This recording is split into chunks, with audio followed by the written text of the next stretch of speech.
వాక్యపాఠం 1 యోహాను 2వ అధ్యాయం 18 నుండి 23వ వచనం వరకు జాగ్రత్తగా వినండి.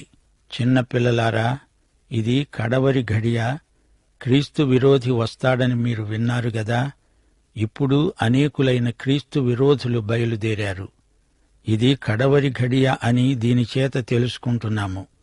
వారు మనలో నుండి బయలు వెళ్లారు గాని వారు మన సంబంధులు కారు. వారు మన సంబంధులైతే, అనగా మనకు సంబంధించిన వారైతే మనతో కూడా నిలిచి ఉండేవారే. అయితే వారందరూ మనకు సంబంధించిన వారు కారని ప్రత్యక్షపరచబడినట్లు వారు బయలు వెళ్లారు. అయితే మీరు పరిశుద్ధుని వలన అభిషేకము పొందినవారు గనుక సమస్తమును ఎరుగుదురు. మీరు సత్యము ఎరుగని వారైనందున నేను వ్రాయలేదు గాని, మీరు దానిని ఎరిగి ఉన్నందున, ఏ అబద్ధము సత్య సంబంధమైనది కాదని ఎరిగి ఉన్నందున మీకు రాస్తున్నాను. యేసు క్రీస్తు కాడని చెప్పేవాడు తప్ప ఎవడు అబద్ధికుడు? తండ్రిని కుమారుణ్ణి ఒప్పుకొనని వీడే క్రీస్తు విరోధి. కుమారుణ్ణి ఒప్పుకొనని ప్రతివాడు తండ్రిని అంగీకరించేవాడు కాడు. కుమారుణ్ణి ఒప్పుకొనేవాడు తండ్రిని అంగీకరించేవాడే. శ్రోతలు వింటున్నారా? నేత్రాశ, శరీరాశ, జీవపు డంబము అనే ఈ 3 విధానాలు సైతాను ప్రయోగించి విశ్వాసులను శోధిస్తాడు. శోధనకు లొంగటం పాపం. లోకం ఈ 3 పద్ధతులలో నీకు ఎరచూపుతుంది. నీ కడుపు కక్కుర్తి, అందంగా ఉందని అర్రులు చాచే మనస్తత్వం, మతపరమైన ఆసక్తి, ఇవి శోధనలు.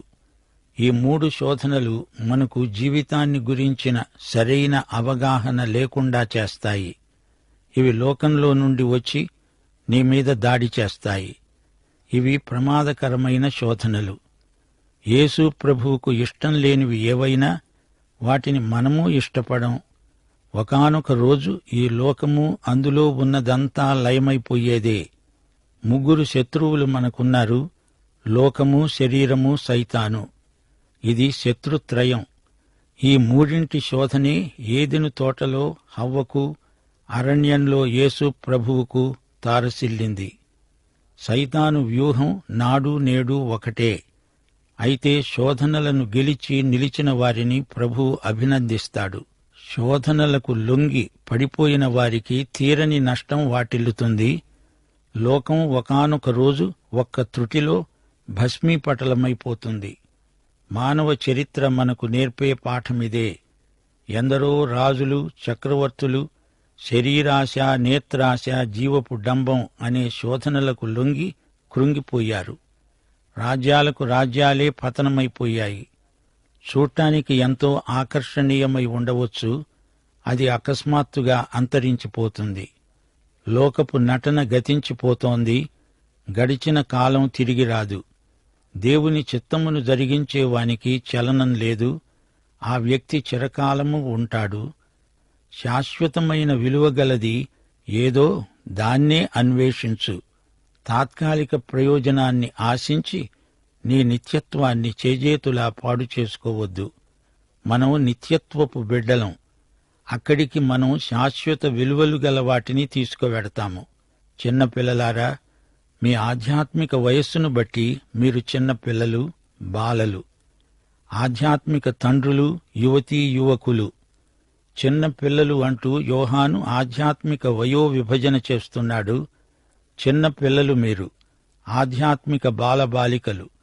మీరు బాల్యావస్థలో ఉన్నారు. జాగ్రత్త. నేత్రాశ, శరీరాశ, జీవపు డంబం అనే సైతాను వ్యూహంలో పడిపోయారు. ఇది కడవరి ఘడియ. లోకానికి ఇది చిట్ట చివరి ఘడియ.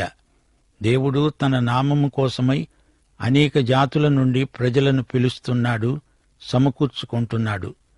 ప్రతి నిమిషము మనకనిపిస్తుంది ఇదే అనుకూల సమయం, ఇదే రక్షణ దినం. ఈరోజే మీరాయన స్వరం వినండి. ఎందుకని రక్షణ అంత ఆత్యయికమంటారా? ఎందుకంటే రేపు ఈ పాటికి నీవు ఇక్కడే ఉంటావని చెప్పలేవు. నేను ఉంటానని చెప్పలేను.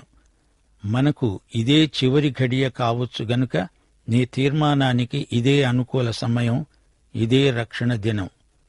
క్రీస్తు విరోధి వస్తాడనే సంగతి మనం వింటున్నదే. యోహాను కాలం నాటికే చాలామంది అంత్యక్రీస్తులు బయలుదేరారు. అయితే అసలైన క్రీస్తు విరోధి రానై ఉన్నాడు, వస్తాడు. ఇంతకు అంత్యక్రీస్తు ఎవరు? ఇతని కథా కమామిషు ఏమిటి?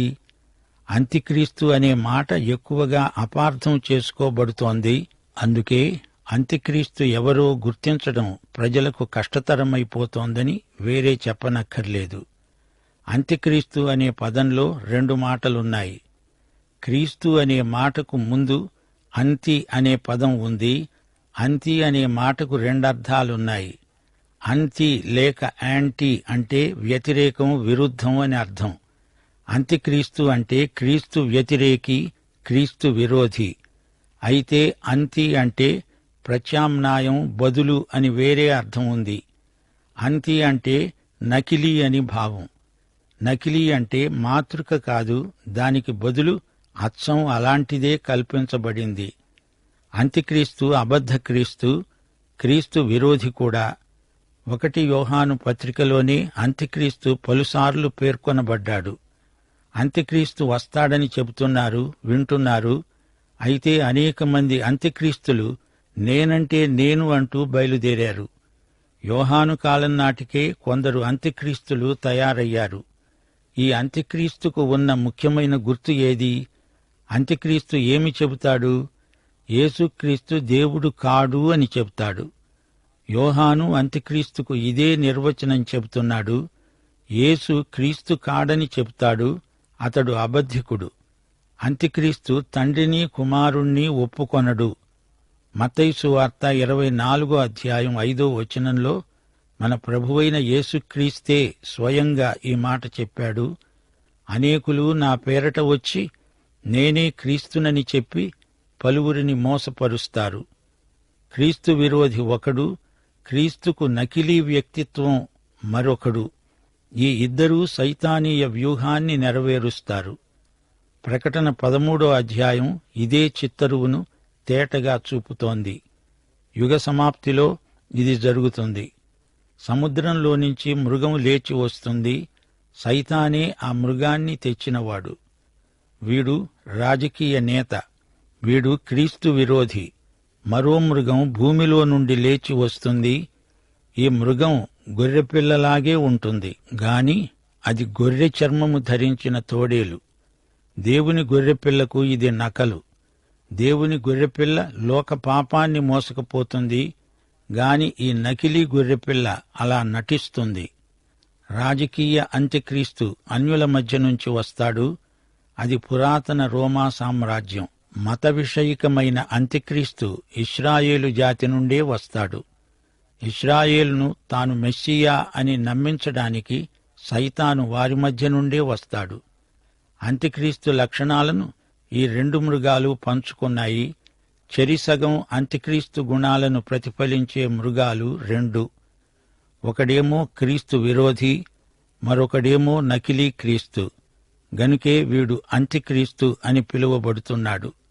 ఈ యుగ సమాప్తిలో ఈ ఇద్దరూ అంత్యక్రీస్తులై కనిపిస్తారు.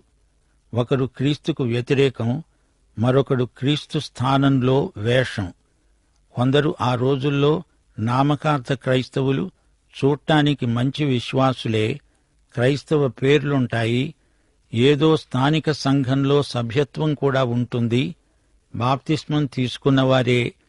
తండ్రి కుమార పరిశుద్ధాత్మ నామమున బాప్తిస్మం పొందామని సగర్వంగా చెప్పుకుంటారు. ప్రభు బలలో పాలు పొందుతున్నామంటారు. అయితే వారు నిజమైన దేవుని బిడ్డలు అయి ఉండకపోతే ఎప్పుడో ఒకప్పుడు సంఘమును విడిచిపోతారు. నిలకడగా ఉండలేరు. అప్పుడు గాని వారి అసలు రంగు బయటపడదు.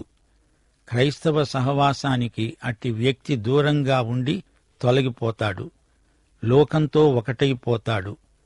2 పేతురు 2వ అధ్యాయం 22వ వచనంలో తప్పిపోయిన పంది ఉపమానమున్నది. కడుగబడిన పంది బురదలో దొర్లడానికి మరలినట్లు అనే సామెత. కుమారుడు పందుల మందలో ఉన్నాడు. పంది కుమారుడు కాకపోయినా తండ్రి దగ్గరికి వెళ్ళింది, కడుగబడింది, మంచి వస్త్రాలు దానికి తొడిగించారు, పండ్లు తోమారు, అలంకరించారు, ముస్తాబు చేశారు. ఒకరోజు పంది అంది, నేను మా స్వంత తండ్రి దగ్గరికి వెళ్ళిపోతాను. పంది తండ్రి మురుక్కుంటలో ఉన్నాడు. అదే పంది పుట్టి పెరిగిన స్థలం. ఇక్కడ పంది ఎంతో హాయిగా సంతోషంగా ఉంటుంది. ఎలాగైనా పంది పందే, కుమారుడు కుమారుడే. కుమారుడు పందుల మధ్య ఉండలేకపోయాడు. పంది కుమారుని తండ్రి ఇంట ఉండలేదు. మురికిలో దొర్లడానికి తిరిగి వెళ్ళింది. వారు మన మధ్య నుండి వెళ్ళిపోయారు. ఎందుకనగా వారు మనకు సంబంధించిన వారు కారు. వారు మనవారు కారు. పైకి క్రైస్తవులుగానే కనిపిస్తారు గాని వారి లోపల క్రైస్తవ విలువలు లేవు. లూకాసు వార్త 22వ అధ్యాయం 21వ వచనంలో ప్రభు ఇస్కరియోతు యూదాను గురించి అన్నాడు, ఇదిగో నన్ను అప్పగించే వాని చెయ్యి నాతో కూడా ఈ బల్ల మీద ఉన్నది. మొదటి బల్ల సహవాసంలోనే అక్కడే వారి మధ్యన ఒక ద్రోహి, విశ్వాసఘాతకుడున్నాడు. అతడు మిగతా శిష్యులలో ఒకడుగా చలామణి అయ్యాడు. యోహాను 6వ అధ్యాయం 70వ వచనంలో ప్రభువు అన్నాడు, నేను మిమ్మును 12 ఏర్పరచుకొనలేదా? మీలో ఒకడు సైతాను. అంతవరకు ఇస్కరియోతు యూదా తాను ఒక అపొస్తలుడుగానే నటించాడు. అతనికి కూడా అద్భుతాలు చేయగల అధికారముంది. మిగతా శిష్యులతో తాను తిరిగాడు. అతడు ఇంతటి ద్రోహి అని గాని, ద్రోహి అవుతాడని గాని ఎవరూ అనుకోలేదు. యోహాను సువార్త 3వ అధ్యాయం 3వ వచనంలో ఇశ్రాయేలుకు బోధకుడైన నికోదేముతో ప్రభు అన్నాడు, నీవు తిరిగి జన్మిస్తేనే కాని దేవుని రాజ్యమును చూడలేవు. అందుకే యోహాను అంటున్నాడు, వారు మనకు సంబంధించిన వారు కారని మనకు తెలియటానికే వారు మనలను విడిచి దూరంగా తొలగిపోయారు. నీవు, నేను, ప్రతి విశ్వాసి ఈ సందర్భంలో ఆత్మ పరీక్ష చేసుకోవాలి. దేవుని వాక్యపు వెలుగులో నిన్ను నీవు దేవుడు చూచినట్లే చూడగలగాలి. యేసుక్రీస్తు యొక్క శిలువను సమీపించి పాప పరిహారం పొందావా? పశ్చాత్తప్త హృదయంతో తండ్రిని వేడుకున్నావా? ఆయనే నా రక్షణకర్త, నా దేవుడు అని గుర్తించావా? దేవుని వాక్యాన్ని ప్రేమిస్తున్నావా? వాక్యాహారాన్ని తృప్తిగా భుజిస్తున్నావా? సహోదరులను మిక్కుటముగా ప్రేమిస్తున్నావా? యేసుక్రీస్తును అన్నిటికంటే అందరికంటే ఎక్కువగా ప్రేమిస్తున్నావా? ఈ విషయంలో ప్రతి ఒక్కరూ ఆత్మ పరీక్ష చేసుకోవాలి. గలతీ పత్రిక 6వ అధ్యాయం 15వ వచనంలో పౌలన్నాడు, మన ప్రభువైన యేసుక్రీస్తు శిలువయందు తప్ప మరి దేనియందును అతిశయించడము నాకు దూరమగునుగాక. దానివలన నాకు లోకమును, లోకమునకు నేనును సిలువ వేయబడి ఉన్నాము. కొత్త సృష్టి పొందటమే కాని సున్నతి పొందటమందు ఏమీ లేదు, పొందకపోవటమందు ఏదీ లేదు. నేను తిరిగి జన్మించానా లేదా అనేది ముఖ్యమైన ప్రశ్న. మిగతా విషయాలలో అతిశయించడానికి ఏమీ లేదు. క్రీస్తునందు నీవు నూతన సృష్టివేనా? 2 కొరింథీ 13వ అధ్యాయం 5వ వచనంలో పౌలు వారిని నిలదీసి అడుగుతున్నాడు, మీరు విశ్వాసము గలవారై ఉన్నారో లేదో మిమ్మును మీరే శోధించుకొని చూచుకోండి. మీరు భ్రష్టులు కాని ఎడల యేసుక్రీస్తు మీలో ఉన్నాడని మిమ్మును గూర్చి మీరే ఎరుగరా? నీవు దేవుని బిడ్డవని అనుభవపూర్వకంగా తెలుసుకొని ఉండాలి. 1 కొరింథీ 16వ అధ్యాయం 13వ వచనం, మెలకువగా ఉండండి, విశ్వాసమందు నిలకడగా ఉండండి, పౌరుషము గలవారై ఉండండి, బలవంతులై ఉండండి. విశ్వాసి పాపం చేయకూడదు. అధాటున పాపం చేస్తే దాని విషయంలో వెంటనే ప్రభువు చెంత ఒప్పుకొని తప్పుకోవాలి. పాపములో కొనసాగకూడదు. తప్పిపోయిన కుమారుణ్ణి చూడండి. అతడు పందుల మధ్య అట్టే కాలం ఉండలేకపోయాడు. అది అతని చిరునామా కాదు. అతడెప్పుడో తండ్రి దగ్గరికి పరిగెత్తుకుంటూ వెళ్లిపోయాడు. పందుల మధ్య అతణ్ణి వెదికినా అతడక్కడ దొరకడు. అతని అడ్రస్సు మారింది. అతడు తండ్రి దగ్గరికి వెళ్లకుండా పందుల మధ్యనే ఉండిపోతే అతడు కుమారుడు కాడు, పందే. దేవుని బిడ్డ పాపాన్ని అసహ్యించుకుంటాడు, ద్వేషిస్తాడు. సంఘంలో నీవు ఎంత ఒళ్ళు విరుచుకొని పనిచేసినా నూతన జన్మ పొంది ఉండకపోతే అంతా నిష్ఫలమే. దేవుడు లోకమును ప్రేమించి మనకు యేసుక్రీస్తును ఇచ్చాడు. ఆయన శిలువపై ప్రాణం పెట్టి మనకు రక్తదానం చేసి మనలను తండ్రి ఇంటికి చేర్చాడు. విశ్వాసులు తమ విశ్వాసం ఎలాంటిదో ఆత్మ పరీక్ష చేసుకోవాలి. మన దగ్గర ఎంత పైకముందో లెక్క చూసుకోకుండా వ్యాపారం చేయగలమా? ఇది అంతే. విశ్వాసి రక్షణ స్థిరమైంది, శాశ్వత రక్షణ. కాని నీ విశ్వాసానికి ప్రభువు ఎన్ని మార్కులిచ్చాడు? నీ విశ్వాసం ఏ స్థాయిలో ఉందో పరీక్షించుకోవలసిందని మా మనవి. యేసు రక్తం మనలను ఎడతెగకుండా పవిత్రపరుస్తూ ఉండాలి. యేసుక్రీస్తు మన ఉత్తరవాది. ఆయనకు నీ స్థితిగతులు చెప్పుకో. ఆయన నీ పక్షాన వాదించి సైతాను నోరు మూయిస్తాడు. ఆయన ప్రేమ అయి ఉన్నాడు. ప్రేమ అనే మాట ఈ పత్రికలో 33 సార్లు వస్తుంది. ప్రేమ పథంలో నడిచేవారికి పరస్పర ప్రేమ ఉంటుంది. వారి స్వభావం క్రొత్తది. వారిప్పుడు దేవుని కోసమే జీవించగలరు. వీరు దేవుని చిత్తమునకు సంపూర్ణంగా విధేయులు. ఆయన ఆజ్ఞలను గైకొన్న వారిలో ఆయన జీవమే ఉందని రుజువవుతుంది. ఆయన ఆజ్ఞలే కాదు, ఆయన వాక్యమంతటినీ మనము గైకొనేవారము. ధర్మశాస్త్రానికి కృపకు ఉన్న తేడా ఎలాంటిదో భక్త యోహాను తన పత్రికలో విడమర్చి చెప్పాడు. ధర్మశాస్త్రం అంటోంది, నీవిది చేస్తే బ్రతుకుతావు. కృప అంటుంది, నీవు బతికించబడ్డావు గనుక ఇది చెయ్యి. ధర్మశాస్త్రం చంపుతుంది, కృప చచ్చిన వారిని బ్రతికించి పనిచేయిస్తుంది. దేవుడిచ్చిన జీవమునే మనము జీవిస్తాము. ధర్మశాస్త్రం చెయ్యి అంటుంది, కృప విశ్వసించు అంటుంది. పాత స్వభావం దేవుణ్ణి సంతోషపెట్టజాలదు. పాపి దేవుడనుగ్రహించే మహిమను పొందలేడు. విశ్వాసి తనను తానే ప్రశ్నించుకోవాలి. నేను దేవుని చిత్తమందు ఆనందిస్తున్నానా? యేసు ఆజ్ఞలను కృపయందు పాటించగలుగుతున్నానా? దేవుని బిడ్డవు గనుక నీకు దేవుని స్వభావం సంక్రమించింది.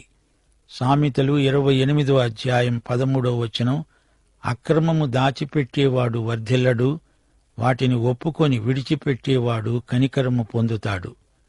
యోహాను సువార్త 10వ అధ్యాయం 27, 28 వచనాలు, ప్రభు అన్నాడు, నా గొర్రెలు నా స్వరము వింటాయి, నేను వాటిని ఎరుగుదును, అవి నన్ను వెంబడిస్తాయి. నేను వాటికి నిత్య జీవమిస్తున్నాను గనుక అవి ఎన్నటికీ నశించవు. ఎవడునూ వాటిని నా చేతిలో నుండి అపహరించడు. నీ రక్షణ శాశ్వత రక్షణ. అది పొయ్యేది కాదు. నీ కాపరి అద్భుతమైన వ్యక్తి. నీ రక్షణ అద్భుతమైన శక్తి. నీది పవిత్రమైన భక్తి. అదే పాప విముక్తి. మీరు పరిశుద్ధుని వలన అభిషేకము పొందినవారు. మీరు సమస్తమును ఎరుగుదురు. ఇది పరిశుద్ధాత్మ అభిషేకం. ఇది సత్యాభిషేకం, ఎల్లప్పుడూ నిలిచి ఉండే అభిషేకం. అభిషిక్తునికి ఎవరూ బోధించనక్కరలేదు. పరిశుద్ధాత్మ వారికి బోధకుడు. 1 కొరింథీ 2వ అధ్యాయం 9, 10 వచనాలు. దేవుడు తనను ప్రేమించే వారి కొరకు ఏవి సిద్ధపరిచాడో అవి కంటికి కనపడలేదు, చెవికి వినపడలేదు, మనుష్య హృదయమునకు గోచరము కాలేదు అని రాయబడి ఉన్నది. మనకైతే దేవుడు వాటిని బయలుపరిచాడు. ఆ ఆత్మ అన్నిటినీ, దేవుని మర్మములను కూడా పరిశోధిస్తున్నాడు. దేవుని వాక్య సత్యాలను వివరిస్తూ మనలను సర్వసత్యములోనికి నడిపించేవాడు పరిశుద్ధాత్మే. మీరు సమస్తమూ ఎరుగుదురు అనగా మీరు అనుభవజ్ఞానమందు ఎదుగుతారు. యోహాను రాసిన ఈ పత్రిక విశ్వాసులకు ఎంతో ప్రోత్సాహకం. తప్పుడు సిద్ధాంతాల నుండి తప్పుకోటానికి ఉపకరించే పత్రిక 1 యోహాను పత్రిక. ప్రభు అయిన యేసుక్రీస్తు వారి కృప, తండ్రి అయిన దేవుని ప్రేమ, పరిశుద్ధాత్మ యొక్క అన్యోన్య సహవాసము మనకందరికీ సదాకాలము తోడై ఉండునుగాక. ఆమేన్.